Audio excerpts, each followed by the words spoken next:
திராவிட முன்னேற்ற கழகம் ஆட்சி பொறுப்பேற்று 51 மாத காலம் நிறைவு பெற்று விட்டது. இந்த 51 மாத திராவிட முன்னேற்ற கழக ஆட்சியிலே நாட்டு மக்களுக்கு எந்த ஒரு பெரிய நன்மையும் கிடைக்கப்பெறவில்லை. கிடைச்சிருக்குதா? திராவிட முன்னேற்ற கழகம் 2021 சட்டமன்ற தேர்தல் அறிக்கையில் திராவிட முன்னேற்ற கழகம் ஆட்சிக்கு வந்த 525 அறிவிப்புகள் நிறைவேற்றப்படுவதாக அறிவித்தார்கள். அறிவிச்சு அல்ல நிறைவேற்றிட்டாங்களா?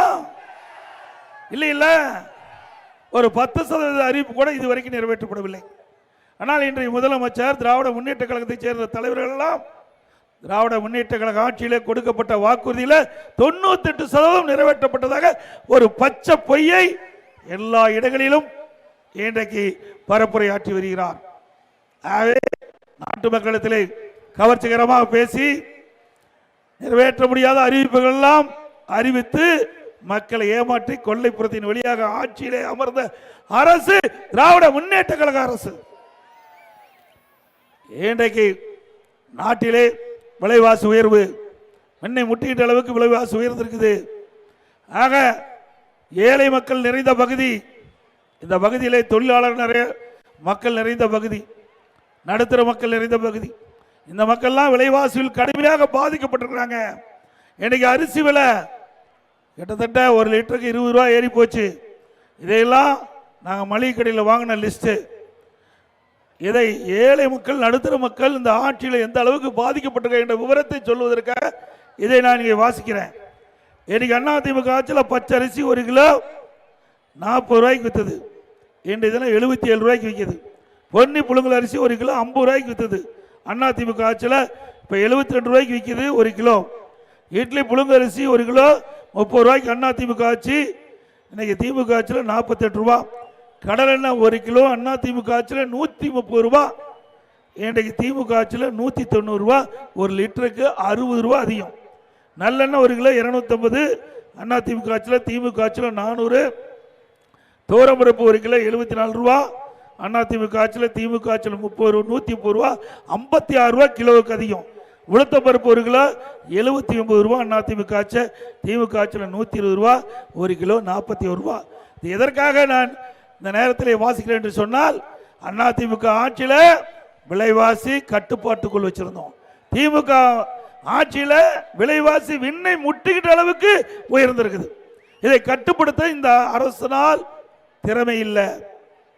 இதனால் ஏழை மக்கள் நடுத்தர மக்கள் கடுமையாக பாதிக்கப்பட்டிருக்கிறாங்க. மீண்டும் அதிமுக ஆட்சி வருகின்ற பொழுது இந்த விலைவாசி குறைப்பதற்கு உண்டான நடவடிக்கை மேற்கொள்வோம்.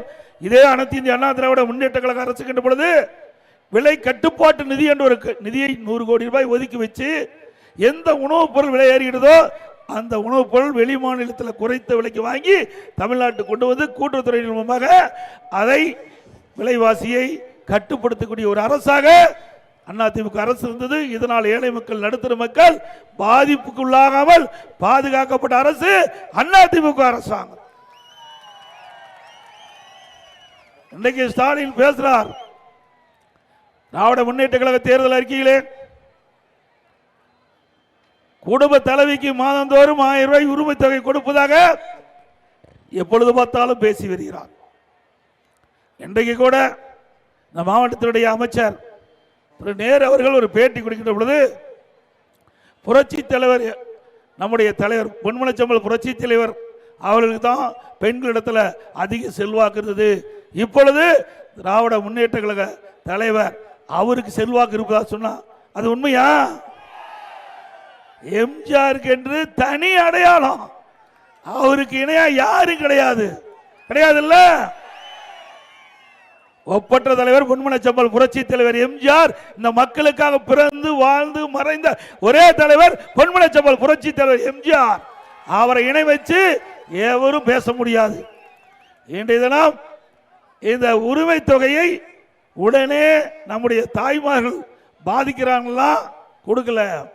அறிவிக்கப்பட்டு 28 மாசம் திராவிட முன்னேற்ற கழகம் ஆட்சிக்கு வந்து 28 மாச காலம் கொடுக்கப்பட்ட தேர்தல் நேரத்தில் கொடுக்கப்பட்ட வாக்குறுதியை நிறைவேற்றாம தட்டி கழித்து வந்தார்கள்.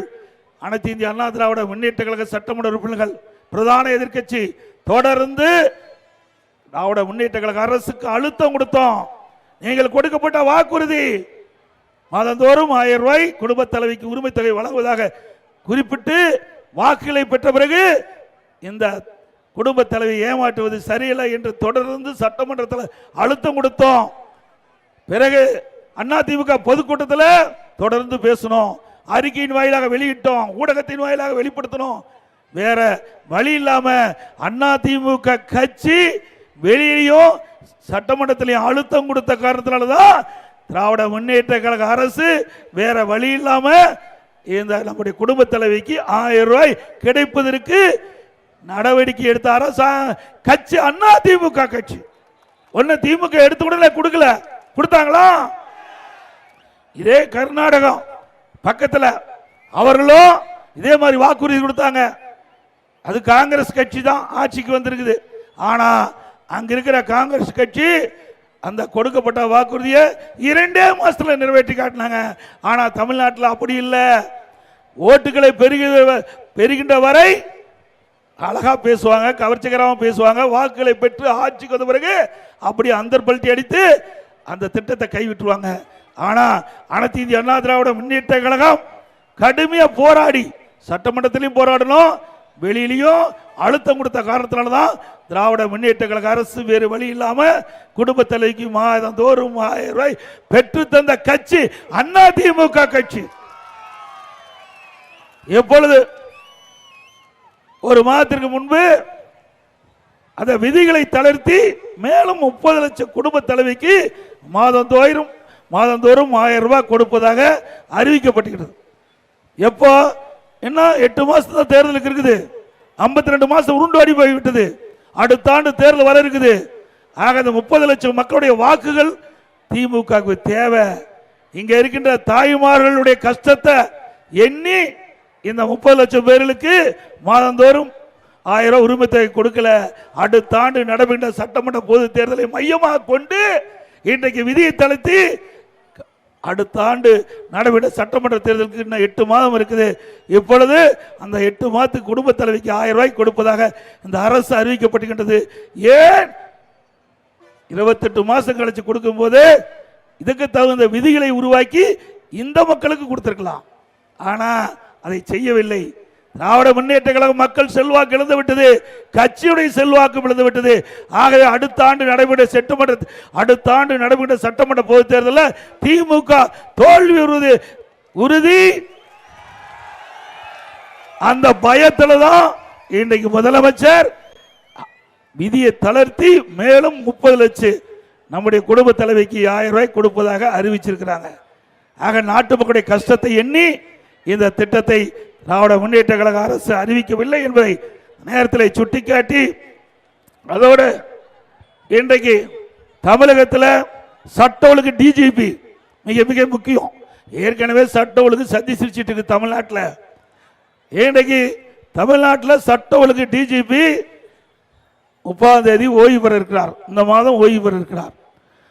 ஒரு மாநிலத்தில் இருக்கின்ற உயர் காவல்துறை அதிகாரி டிஜிபி அவர்கள் ஓய்வு பெறுவதற்கு முன்பாகவே, அதாவது 3 மாதத்திற்கு முன்பாகவே அந்த பட்டியெல்லாம் தயார் பண்ணி அங்கே யூபிஎஸ்சிக்கு மத்தியில் அனுப்பி அவர்கள் அதை ஆலோசனை நடத்தி யார் டிஜிபி வர வேண்டும் என்று 3 பேரை அவர்கள் பரிந்துரைப்பாங்க. அதில் 3 பேர் ஒருவரை தமிழ்நாடு அரசு தேர்ந்தெடுக்க வேண்டும். ஆனால் இதுவரை மத்திய அரசுக்கு மாநில அரசு இந்த டிஜிபி பட்டியலை அனுப்பவில்லை. இன்றைக்கு தினமணி பத்திரிகையில் வெளியில் வந்திருக்குது. இதில் என்ன உள்நோக்கம் என்று தெரியவில்லை. ஆகவே திராவிட முன்னேற்ற கழக அரசு சட்ட ஒழுங்கை பாதுகாக்கக்கூடிய தலைமை பொறுப்பிருக்கின்ற டிஜிபி நியமனத்திலே ஏதோ ஒரு கோளாறு இருக்கின்றது. ஆக வெளிப்படை தன்மை இல்லை. ஏனென்றால் டிஜிபி நியமிக்க வேண்டும் என்று சொன்னால் மாநில அரசு 3 மாதத்திற்கு முன்பாகவே அந்த பட்டியலை யூபிஎஸ்சிக்கு அனுப்ப வேணும், அனுப்பல. ஆகவே இதற்கு என்ன காரணம் என்பதை இந்த அரசு விளக்க வேண்டும். அதோட தமிழகத்தில் சட்ட ஒழுங்கு அடியோடு சீர்கெட்டு போய்விட்டது. உண்மைதானே? சிறுமி முதல் முதியோர் வரைக்கும் பாதுகாப்பு இருக்குதா? இல்ல இல்ல. இன்றைக்கு தமிழகத்தில் போதைப் பொருள் விற்பனை அமோகமா நடந்துகிட்டு இருக்குது. இன்னைக்கு கூட முதலமைச்சர் சொல்றார் போதைப் பொருளை கட்டுப்படுத்திட்டு. எங்க கட்டுப்படுத்துனீங்க? டன்னு கணக்கில் பிடிச்சிட்டு இருக்கிறீங்க. கஞ்சாவை பத்திரிகை திறந்தா, ஊடகத்தை திறந்தா இங்கே கஞ்சா பிடிபட்டது, இங்கே போதைப் பொருள் பிடிபட்டது என்ற செய்தி தான் அதிகமாக வந்துகிட்டு இருக்குது. திராவிட முன்னேற்ற கழகம் ஆட்சி பொறுப்பேற்று ஓராண்டிலே தமிழகத்தில் போதைப் பொருள் நடமாட்டம் அதிகரித்து விட்டது. நாங்கள் ஊடகத்தின் வாயிலாக தெரிவித்தோம், பத்திரிகையின் வாயிலாக தெரிவித்தோம், சட்டமன்றத்தில் இன்றைய முதலமைச்சருடைய கவனத்திற்கு நேரடியாக கொண்டு வந்தோம். தமிழகத்திலே போதைப் பொருள் விற்பனை அதிகமாக இருக்கின்றது, கடுமையான நடவடிக்கை எடுங்கள். இதனால் மாணவர்கள், இளைஞர்கள், பொதுமக்கள் கடுமையாக இந்த போதைக்கு அடிமையாகி சீரழியக்கூடிய நிலை ஏற்பட்டுவிடும் என்று எச்சரித்தோம். அப்பெல்லாம் இந்த முதலமைச்சர் இந்த நடவடிக்கை எடுக்கல. இப்பொழுது தமிழகத்தில் மாணவர்கள், இளைஞர்கள், பொதுமக்கள் போதைக்கு அடிமையாகி சீரழியக்கூடிய நிலை வந்துவிட்டது. ஆக இன்றைக்கு முதலமைச்சர் பேசுகிறார், தொலைக்காட்சியிலே பேசுகிறார், இளைஞர்களே போதையின் பாதையில் செல்லாதீர்கள் என்று. நாங்கள் முதல்ல இதைத்தாங்க சொன்னோம். நாங்கள் சொன்ன போதே நடவடிக்கை எடுத்திருந்தா இந்த நிலைமைக்கு தமிழ்நாடு வந்திருக்காது. இன்றைக்கு அவர்கள் போதைக்கு அடிமையாகி சீரழிந்து போன நிலையில் வந்து விட்டார்கள். இனி நீங்க பேசி என்ன பிரயோஜனம்? அது மட்டுமல்ல, துணை முதலமைச்சர் வேற போதை உறுதிமொழி எடுக்கிறாங்க. போதைப் பொருளை தடுப்பதற்கு உறுதிமொழி எடுக்கிறார். எப்போ எல்லாம் கெட்டு முடிஞ்ச பிறகு இன்றைய முதலமைச்சரும் துணை முதலமைச்சரும் இந்த போதையை பற்றி பேசுகின்ற ஒரு சூழ்நிலை வந்திருக்குது தமிழகத்தில். இப்படிப்பட்ட ஆட்சி தொடர வேண்டுமா? இன்றைக்கு இந்த போதைக்கு அடிமையானவர்கள் தான் எங்க பார்த்தாலும் கொலை, கொள்ளை, திருட்டு, வழிப்பறிவு, பாலியல் வன்கொடுமை நடக்காத நாளே இல்லை. பத்திரிகையில், ஊடகத்தில் வருகின்ற அதிகமான செய்தி இந்த செய்தி தான் பார்க்கிறோம். இன்றைக்கு தமிழகத்தில் அடியோடு சட்ட ஒழுங்கு சீர்கெட்டு விட்டது. மீண்டும் அனைத்து இந்திய அண்ணா திராவிட முன்னேற்ற கழக ஆட்சி வழங்கிட்ட பொழுதுதான் இதையெல்லாம் சரி செய்ய முடியும். ஆனால் இந்த திராவிட முன்னேற்ற கழக ஆட்சி இருக்கின்ற வரை இந்த நாட்டில் மக்களுக்கு பாதுகாப்பு இல்லை, சிறுமிக்கு பாதுகாப்பு இல்லை, பெண்களுக்கு பாதுகாப்பு இல்லை, ஒட்டுமொத்தமாக மக்களுக்கே பாதுகாப்பு இல்லை. ஏன் காவல்துறையிற்கே பாதுகாப்பு இல்லை, காவல்துறை அதிகாரிகளுக்கே பாதுகாப்பு இல்லை, காவலருக்கு பாதுகாப்பு இல்லை. இன்னைக்கு அண்மையில் உங்களுக்கு தெரியும், இன்னைக்கு திருப்பூர் மாவட்டம் மடத்துக்குளம் பகுதியில் இன்றைக்கு அண்ணன் தம்பி 2 பேர் ஒரு தோட்டத்தில் தகராறு நடக்குது. உடனே காவல் உதவி ஆய்வாளருக்கு தகவல் கொடுக்கப்பட்டு அவர் அதை தடுத்து நிறுத்துவதற்கு அந்த தோட்டத்துக்கு செல்கிறார். பேச்சுவார்த்தை நடத்திக்கிட்டு இருக்கும் போதே ஒருவர் அவரை கத்தியால் தலையில வெட்டி கழுத்து அறுத்துட்டார். யாரு? எஸ்ஐக்கே இப்படிப்பட்ட நிலைமை. அவர்களுக்கு பாதுகாப்பதற்கு இனிமேல் ராணுவத்தான் கொண்டாடுவாங்க தமிழ்நாட்டில். மக்களை எங்க போய் காவல்துறை பாதுகாக்க போகுது? உண்மைதானே? இன்றைக்கு 6 மாதத்தில் 6 காவலர்கள் கொலை செய்யப்பட்டிருக்கிறாங்க. தமிழ்நாட்டில் 6 மாசத்துல 6 காவலர்கள் கொலை செய்யப்பட்டிருக்கிறாங்க. காவலருக்கே பாதுகாப்பு இல்லாத ஒரு சூழலை வருவதற்கு காரணம் இந்த அரசாங்கம் செயலிழந்த அரசாங்கமாக இன்றைக்கு இருக்கின்ற காரணத்தினால தான் இந்த நிலைமை தமிழகத்தில் ஏற்பட்டு என்பதை நாம் எண்ணி பார்க்க வேண்டும். அதோட இந்த பகுதியில் இருக்கிற அமைச்சர், பள்ளிக்கல்வித்துறை அமைச்சர், அண்ணா திமுக ஆட்சியில் கல்வி கற்புடைய எண்ணிக்கை உயர்வதற்காக நாங்கள் பாடுபட்டோம். ஆரம்ப பள்ளி அதிகமாக திறந்தோம், அதை தரம் உயர்த்தி நடுநிலைப் பள்ளி ஆக்கணும், அதை தரம் உயர்த்தி உயர்நிலைப் பள்ளி ஆக்கணும், அதை தரம் உயர்த்தி மேல்நிலைப் பள்ளி ஆக்கணும். இப்படி கிராமத்திலிருந்து நகர வரை ஏழை மக்கள் அதிகமாக வசிக்கின்ற பகுதியில் அவருடைய குழந்தைகள் கல்வி கற்க வேண்டும் என்ற அடிப்படையில் இந்த பள்ளிகளெல்லாம் தரம் உயர்த்தணும். அண்மையில் சட்டமன்றத்தில் பேசுகிறார். அனைத்து இந்திய அண்ணா திராவிட முன்னேற்ற கழக ஆட்சியில் எந்த விதியும் பின்பற்றாம மேல்நிலைப் பள்ளிகள் அதிகமாக திறக்கப்பட்டு விட்டது என்று குறிப்பிடுகிறார் இந்த தொகுதியுடைய அமைச்சர். ஏங்க பள்ளி திறப்பது தப்பா? தப்புங்களா? மக்களுடைய தேவை, மாணவருடைய தேவை, பெற்றோர்கள் எங்களுடைய குழந்தைகள் அந்த பகுதியிலே படிக்க வைக்க வேண்டும் என்று கோரிக்கை வைக்கின்றாங்க. அந்த அடிப்படையில் அனைத்து இந்திய அண்ணா திராவிட முன்னேற்ற கழக அரசு கல்வி கற்புடைய எண்ணிக்கை உயர்த்தப்பட வேண்டும். அதோட மேல்நிலை பள்ளிகள் அதிகரிக்கின்ற பொழுது அங்க இருக்கின்ற மாணவர்கள் அதிக அளவில் படித்து பட்டப்படிப்பு போக முடியும், வேலைக்கு போக முடியும். அப்படி ஏழை மக்கள் நிறைந்த பகுதியை தேர்ந்தெடுத்து அண்ணா திமுக ஆட்சியில் மேல்நிலை பள்ளிகள் அதிகமாக திறக்கப்பட்டோம். ஆனால் இங்க இருக்கின்ற இந்த தொகுதியுடைய அமைச்சர் இன்றைக்கு எந்த விதிகளும் பின்பற்றாம அவருடைய அந்த ஆட்சியாளர் இஷ்டத்துக்கு மேல்நிலை பள்ளி திறக்கப்பட்டது என்ற ஒரு செய்தியை சட்டமன்றத்தில் பதிவு வச்சிருக்கிறார். அரசாங்கத்துக்காக மக்கள் அல்ல, மக்களுக்காக அரசாங்கம். அது அண்ணா திமுக பார்க்க முடியும். திமுகவில் அரசாங்கத்துக்காக மக்களை பார்க்கின்றார்கள். இதுதான் அண்ணா திமுக உள்ள வேறுபாடு. இங்க இருக்கிற அமைச்சர் துணை முதலமைச்சருக்கு ரசிகர் மன்றம் வச்சிருக்கார். இவருக்கு கல்வி அமைச்சர் பள்ளி கல்வி அமைச்சர் கொடுத்தா அந்த வேலையை பார்க்காத ரசிகர் மன்ற தலைவர் ஆயிட்டார். ஆக நீங்க ஆகுங்க, தப்பு இல்லை, அது உங்க விருப்பம். ஆனா ஒரு அமைச்சர்னு வந்த பிறகு அதில் தான் முழு கவனம் செலுத்த வேண்டும். ஏன்னா பல கோடி மக்கள் இந்த அரசாங்கத்தை நம்பி இருக்கிறாங்க. அரசாங்க மக்களுக்கு தேவையான உதவிகளை செய்வது ஒரு அமைச்சருடைய கடமை. அந்த இலாக்காவில் இருக்கின்ற அமைச்சர் மக்களுடைய உணர்வுகளை புரிந்து செயல்பட வேண்டும் என்று நேரத்தில் கேட்டுக்கொள்ள விரும்புகிறேன். அதே போல இன்றைக்கு திராவிட முன்னேற்ற கழகம் என்று சொன்னா அது ஒரு குடும்ப கட்சி. குடும்ப கட்சி தானே. அந்த குடும்பத்தில் தலைவர் இருந்து தொண்டை வரை குடும்பத்தில் இருக்கிறவங்க தான் ஆட்சி அதிகாரத்தோடையும் கட்சிக்கு பதவி வர முடியும். இன்றைக்கு திரு கருணாநிதி அவர்கள் இருந்தாங்க, அதுக்கு பிறகு திரு ஸ்டாலின், அதுக்கு பிறகு திரு உதயநிதி, அதுக்கு பிறகு திரு இன்பநிதி. இங்க இருக்கின்ற ஒரு அமைச்சர் ஒரு செய்தியில சொல்றாரு, நாங்கள் இன்பநிதி வந்தாலும் ஏற்றுக்கொள்வோம் என்று. எதை இன்பநிதி வந்தாலும் அவர் ஏற்றுக்கொள்வாராம். அப்படி அடிமை சாசனம் எழுதி கொடுத்த அமைச்சர் தான் இந்த அமைச்சர்கள்லாம். ஆக இப்படிப்பட்ட நிலைமையில இந்த அரசாங்கம் முழுமையா மக்களுக்கு நன்மை செய்ய முடியுமா? திரு கருணாநிதி குடும்பத்துக்கு எடுபடியா இருக்கிறவங்க, திரு கருணாநிதி குடும்பத்துக்கு எடுபடி அமைச்சர்கள், மக்களுக்காக உழைக்கின்ற அமைச்சர்கள் தேவை. அது அதிமுக பார்க்க முடியுது. திமுக பொறுத்த வரைக்கும் திமுக குடும்பத்திற்காக உழைக்கின்ற அமைச்சர் தான் இன்றைக்கு அமைச்சரவையில் இடம்பெற முடியும். ஒரு வார்த்தை மறுத்து சொல்லுங்க பார்க்கலாம், உங்களுடைய அமைச்சர் பதவி தாங்குமா? ஆக திரு கருணாநிதி குடும்பத்தை எவராலையும் எதுக்க முடியாது அந்த கட்சியில. இன்னும் சொல்ல போனா திராவிட முன்னேற்ற கழகம் குடும்ப கட்சி, வாரிசு அரசியல். அதிமுக அப்படி இல்லை, ஜனநாயகம் உள்ள கட்சி. இந்த கட்சியிலே ஒரு சாதாரண தொண்டன் கூட உழைத்து விசுவாசமா இருந்து கட்சிக்கு மக்களுக்கு சேவை செஞ்சா உயர்ந்த இடத்துக்கு வர முடிய ஒரே கட்சி அதிமுக கட்சி. ஏதோ நான் அரசியல் கால் பிடிச்சதுக்காக நான் சொல்லல. என்ன திரு கருணாநிதி குடும்பத்துக்கு தமிழ்நாடு பட்டா போட்டிருக்குதா? அது குடும்பத்தில் இருக்கிறது தான் வரணுமா? திமுக கட்சி அது ஒரு குடும்ப கட்சி, அது ஒரு கார்பரேட் கம்பெனி ஆகி போச்சு. அது திமுக கட்சி இல்ல, ஒரு கார்பரேட் கம்பெனி. அந்த கம்பெனியில எல்லா கம்பெனிலையும் பாருங்க குடும்ப உறுப்பினர்கள் தான் டைரக்டரா இருப்பாங்க, இயக்குநராக இருப்பாங்க. அப்படி திமுக குடும்பத்தில் திரு ஸ்டாலின் திமுக தலைவர், உதயநிதி ஸ்டாலின் திமுக இளைஞனுடைய செயலாளர், திருமதி கனிமொழி மகளிரணி செயலாளர். முடிஞ்சு போச்சு. வேற என்ன பதவி இருக்குது? இதுதான பிரதான பதவி. குடும்பத்தில் இருக்கிறவங்க பங்கு போட்டு பதவி பிரிச்சுட்டாங்க.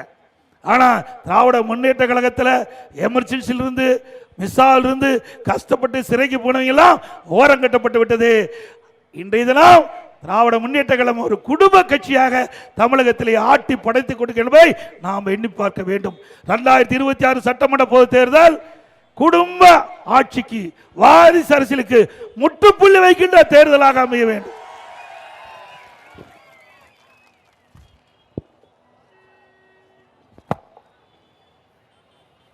அதோட திமுக ஆட்சிக்கு வந்த பிறகு மின்கட்டணம் 67% உயர்ந்திருக்குது. மின்கட்டணம் 67% உயர்ந்திருக்குது. இந்த பெல் கம்பெனி இருக்குது, இந்த பெல் கம்பெனிக்கு சிறு குறு நடுத்தர தொழில்கள் இங்க அதிகமா இருக்குது. இதில் உற்பத்தி செய்யப்படுகின்ற பொருள் பெல் நிறுவனத்துக்கு தராங்க. இந்த மின்கட்டணம் உயர்வால் இந்த சிறு குறு நடுத்தர தொழில்கள் கடுமையா பாதிச்சிருக்குது. அதையெல்லாம் பற்றியெல்லாம் கவலைப்படாத அரசாங்கம் திமுக அரசாங்கம். அது மட்டும் இல்ல, வீடுகளுக்கும் மின் கட்டணம் உயர்வு, கடைகளுக்கு மின் கட்டணம் உயர்வு, கடைகளுக்கு பீக்கவர் அதுக்கு தனி ஒரு ரேட். அதே போல சொத்து வரி இன்னைக்கு வீட்டுக்கு இந்த மாநகராட்சியில் 100% வரி உயர்த்தப்பட்டுகிறது. மாநகராட்சி, நகராட்சி, பேரூராட்சியில் திராவிட முன்னேற்ற கழகம் ஆட்சிக்கு வந்த பிறகு வீட்டு வரி 100% உயர்த்தப்பட்டுகிறது. கடைக்கு 150% உயர்த்தப்பட்டுகிறது. குடிய வரி வேற போட்டாங்க. குப்பைக்கு வரி போட்ட ஒரே அரசாங்கம் திமுக அரசாங்கம். அதை கூட விட்டு வைக்கல, குப்பை கூட விட்டு வைக்கல. ஆக இப்படி வரி மேல் வரி போட்டு மக்கள் தலையிலே சுமையை சுமத்திய அரசாங்கம் திமுக அரசாங்கம். இப்படிப்பட்ட அரசாங்கம் மீண்டும் தொடர வேண்டுமா? ஸ்டாலின் எப்பொழுது பார்த்தாலும் பேசுவார், இந்தியாவிலே நான் தான் சூப்பர் முதலமைச்சர். எதுல? கடன் வாங்குதல சூப்பர் முதலமைச்சர். கடன் வாங்குதல இந்தியாவிலேயே போன ஆண்டு பத்திரிகையில் பார்த்திருப்பீங்க, இந்தியாவிலேயே அதிக கடன் வாங்கினதுல முதல் மாநிலம் தமிழ்நாடு. அந்த பெருமை தமிழ்நாடு முதலமைச்சரை சாரும். அது மட்டும் இல்ல, 4 ஆண்டு திராவிட முன்னேற்ற கழக ஆட்சி, இந்த 4 ஆண்டுல மட்டும் 4,38,000 கோடி கடன் வாங்கியிருக்கிறாங்க. 4,38,000 கோடி கடன் வாங்கியிருக்காங்க. இன்னும் ஒரு ஆண்டு பாக்கி 25, 26 நடப்பாண்டு 1 லட்சம் கோடி கடன் வாங்க போறாங்க. ஆக மொத்தம் திராவிட முன்னேற்ற கழக 5 ஆண்டு காலத்தில் 5,38,000 கோடி கடன் வாங்கி தமிழ்நாட்டு மக்களை கடனாக்கி தான் மிச்சம். ஓட்டு போட்டதுக்கு திரு ஸ்டாலின் கொடுத்த பரிசு. நாம எதுவுமே கவலைப்படாத இருக்கிற மாதிரி நாம் நினைக்கிறோம். தப்புங்க. கடன் வாங்க வாங்க வரி அதிகமாகும். சிந்திச்சு பாருங்க, இந்த கடனை எப்படி கட்ட முடியும்? ஒரு அரசாங்கம் வாங்கின்ற கடனை மக்கள் தலையில தான் வந்து விழுகும். கடைசியில வரி போட்டு தான் அதை வசூல் பண்ணி கடனை அடைக்க முடியும். ஆக இப்படி கடன் வாங்கிட்ட அரசாங்கம் தொடர வேண்டுமா? தொடர வேண்டுமா? அது மட்டுமல்ல, தமிழகத்தில் 73 ஆண்டு காலம் பல்வேறு கட்சிகள் ஆட்சி செஞ்சிருக்கிற, முதல்ல காங்கிரஸ் ஆட்சி, அப்புறம் திமுக ஆட்சி, அப்புறம் அதிமுக, திமுக, அதிமுக, திமுக மாறி மாறி 2021 வரை தமிழகத்தினுடைய கடன் அளவு 5,18,000 கோடி. திராவிட முன்னேற்ற கழகம் ஆட்சிக்கு வந்து இந்த 4 ஆண்டு, அடுத்த ஆண்டு 1 ஆண்டு வரும்போது 5 ஆண்டு நிறைவு செய்கின்ற பொழுது 5,38,000 கோடி கடன். ஆக 100% கடன் வாங்கி இந்த தமிழகத்தை ஒரு கடன்கார மாநிலமாக ஆக்கிய பெருமை திரு ஸ்டாலின் அவர்களே சாரும். இது மட்டும் இல்ல, இன்றைக்கு வேலை வாய்ப்பு உருவாக்கி தரனாரு. தேர்தல் நேரத்தில் மக்களை ஏமாற்றுவதற்கு, இளைஞர்களை ஏமாற்றுவதற்கு, பெட்ரோலை ஏமாற்றப்படுவதற்கு தமிழகத்தில் அரசு சார்பாக மொத்தமா 5.5 லட்சம் காலி பணியிடங்கள் இருப்பதாக அறிவிக்கப்பட்டு திராவிட முன்னேற்ற கழகம் ஆட்சிக்கு வந்த உடனே படித்த இளைஞர்களுக்கு வேலைவாய்ப்பு உருவாக்கி தருகின்ற விதமாக 5 லட்சம் அரசு ஊழியர்கள் இடங்கள் நிரப்பப்படும் என்ற அறிவிப்பு. ஆனா கடந்த சட்டமன்ற கூட்டத்தொடரில் திமுக பதில் உரையில சொல்றாங்க, வெறும் 50,000 பேர் தான் இந்த 4 ஆண்டு கால திராவிட முன்னேற்ற கழக ஆட்சியில் அரசு ஊழியர் நியமிக்கப்பட்டிருக்காங்க. அப்போ அந்த 4 ஆண்டுகளை பணி ஓய்வு பெற்றவங்க 75,000 பேர். பணி ஓய்வு பெற்றவங்க 75,000. அரசு நியமிக்கப்பட்ட அரசு ஊழியர்கள் எண்ணிக்கை 50,000. அதுலயே 25,000 கூடிட்டு ஏற்கனவே 5 லட்சம். 5,70,000 அரசு சார்ந்த காலி பணியிடங்கள் காலியா இருக்குது. அத்தனை பொய் தானே? மக்களை ஏமாற்றி தானே வாக்குல பெற்றிருக்கிறாங்க.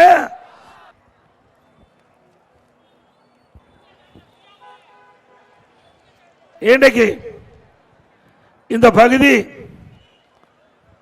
ஜல்லிக்கட்டு ஆர்வம் கொண்ட இளைஞர்கள் நிறைந்த பகுதி.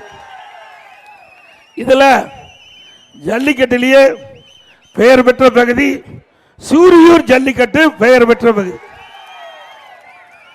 நம்முடைய இளைஞர்கள் இந்த ஜல்லிக்கட்டை பிரபலமாக இந்த பகுதியிலே ஏற்படுத்தி அதிலே பங்கு பெற்று காளைகளை அடக்கக்கூடிய வீரர்கள் நிறைந்த பகுதி.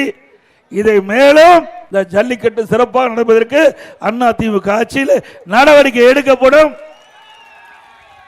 இந்த ஜல்லிக்கட்டு விளையாட்டு வீரர்களுக்கு தகுந்த பாதுகாப்பு, அவர்களுக்கும் உதவி செய்யப்படும் அதிமுக ஆட்சி. இன்றைக்கு சென்னையில் நேற்று தினம் கடும் மழை, அதில் மின்கம்பி அறுந்து விழுந்து ஒரு தூய்மையாளர் கண்ணகி நகரில், தென்னையில் கண்ணகி நகரில் தூய்மை பணியாளர் திருமதி வரலட்சுமி அவர்கள் மின்சாரம் தாக்கி இறந்திருக்கிறாங்க. ஆக இந்த அரசாங்கம் அமைந்த பிறகு இன்றைக்கு நாட்டு மக்களையும் பாதுகாப்பு இல்லை, அந்த மின்சாரத்துறையும் முழுமையாக செயல்படுவதற்குரிய சூழ்நிலையும் ஏற்படுத்தலை. அதனால் இன்றைக்கு ஒரு உயிர் போயிருக்குது. இப்படிப்பட்ட சம்பவங்களும் இந்த ஆட்சியில் நடந்து கொண்டிருக்கு என்பதை நேரத்தில் தெரிவித்து, இன்றைக்கு இந்த பகுதி தஞ்சாவூர்லேருந்து பார்த்தீங்கன்னா எல்லாமே திருச்சியில் ஒரு பகுதி, தஞ்சாவூர், திருவாரூர், நாகப்பட்டினம், மயிலாடுதுறை, இதெல்லாம் அரியலூர், பெருமள ஒரு டெல்டா மாவட்டம் அடங்கிய பகுதி. இந்த பகுதியில் திராவிட முன்னேற்ற கழக அரசு இருக்கின்ற பொழுது திரு ஸ்டாலின் தொழில்துறை மந்திரியாக இருக்கும்போது இந்த மீத்தேனுக்கு புரிந்துணர்வு ஒப்பந்தம் போட்ட தலைவர் இன்றைய முதலமைச்சர் ஸ்டாலின் அவர்கள். இன்னைக்கு விவசாயியுடைய கோரிக்கையை ஏற்று அனைத்து இந்திய அண்ணா திராவிட முன்னேற்ற கழகம் ஆட்சிக்கு வந்த பிறகு இந்த திட்டம் மீண்டும் அந்த பகுதியில் வருவதற்கு உண்டான அறிகுறி தோன்றியுடன் அங்கு இருக்கிற விவசாய பிரிவினை மக்கள், விவசாய சங்கத்தை சேர்ந்தவர்கள் எங்களிடத்திலே கோரிக்கை வைத்தார்கள். எங்களுடைய நிலம் பறிபோய்கின்ற ஒரு சூழ்நிலை ஏற்படுது, நிலத்தை பாதுகாத்து கொடுக்க வேண்டும் என்று கோரிக்கை வைத்தவுடன் அம்மாவுடைய அரசு அந்த விவசாய பெருமக்களுடைய நலன் கருதி பாதுகாக்கப்பட்ட வேளாண் மண்டலத்தை கொண்டு வந்து விவசாயியுடைய நிலங்களை பாதுகாத்த அரசாங்கம் அதிமுக அரசு. விவசாயியுடைய நிலத்தை பிடுங்கிய அரசாங்கம் திமுக அரசாங்கம். விவசாயியுடைய நிலங்களை பாதுகாக்கப்பட்ட அரசாங்கம் அதிமுக அரசாங்கம். அதே போல காவிரி நதிநீர் பிரச்சனை 50 ஆண்டு காலம் இந்த காவிரி நதிநீர் பிரச்சனை தீர்க்காமல் இருந்தது. ஏன்னா திருச்சி மாவட்டத்திலிருந்து திருச்சி, தஞ்சை, அதே போல திருவாரூர், நாகப்பட்டினம், மயிலாடுதுறை, இப்படி பல மாவட்டங்கள், புதுக்கோட்டையில் ஒரு பகுதி, இப்படி பல மாவட்டங்கள் டெல்டா மாவட்டத்தில் உள்ளடங்கி இதற்கு நீராதாரமாக இருப்பது காவிரி நதிநீர். அந்த நதிநீர் நமக்கு முழுமையாக ஒவ்வொரு ஆண்டும் கிடைக்கல பாசனத்திற்கு. அவை அம்மா இருக்கின்ற பொழுது இதற்கு சட்ட போராட்டம் நடத்தினார்கள். உச்சநீதிமன்றத்தில் வழக்கு தொடர்ந்து நடந்தது. அம்மா மறைவுக்கு பிறகு அம்மாவுடைய அரசு தொடர்ந்து நடத்தி நம்முடைய விவசாயிகள் மகிழ்ச்சி அடைகின்ற விதமாக ஒரு நல்ல தீர்ப்பை, காவிரி நதிநீர் பிரச்சனை தீர்ப்பை பெற்றது அரசு அதிமுக அரசாங்கம். விவசாயிகளை காப்பாற்றிய அரசாங்கம் அதிமுக. 20 மாவட்ட மக்கள் இந்த காவிரி நீரை நம்பி குடிநீர் ஆதாரமாக இருப்பது 20 மாவட்ட மக்களுக்கு. அதையும் காப்பாற்றியது அதிமுக அரசாங்கம். ஆக மக்களுக்கு எப்பொழுதெல்லாம் துன்பம் ஏற்படுகிறதோ அப்பொழுதெல்லாம் அந்த துன்பத்திலிருந்து மக்களை விடுவித்து பாதுகாத்த அரசாங்கம் அதிமுக அரசாங்கம் என்பதை நேரத்தில் சுட்டிக்காட்டி,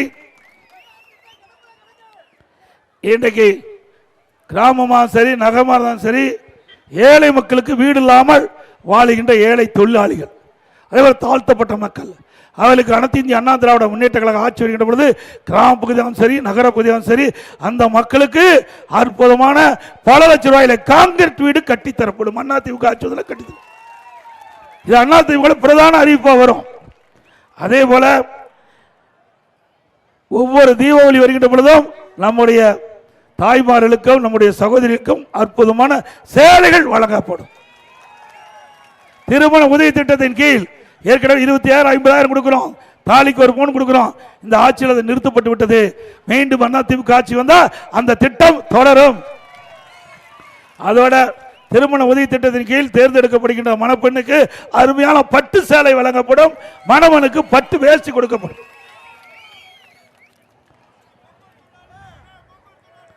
எல்லாம் சால்வ் ஆகும். அடுத்த ஆண்டு நடைபெறுகின்ற சட்டமன்ற பொதுத் தேர்தலில் நம்முடைய கழகத்தின் சார்பாக கூட்டணி சார்பாக போட்டியிட்ட வேட்பாளருக்கு 2 லட்சத்திலே வாக்களித்து வெற்றி பெற செய்யும். மக்களை காப்போம், தமிழகத்தை மீட்போம். தமிழகத்தை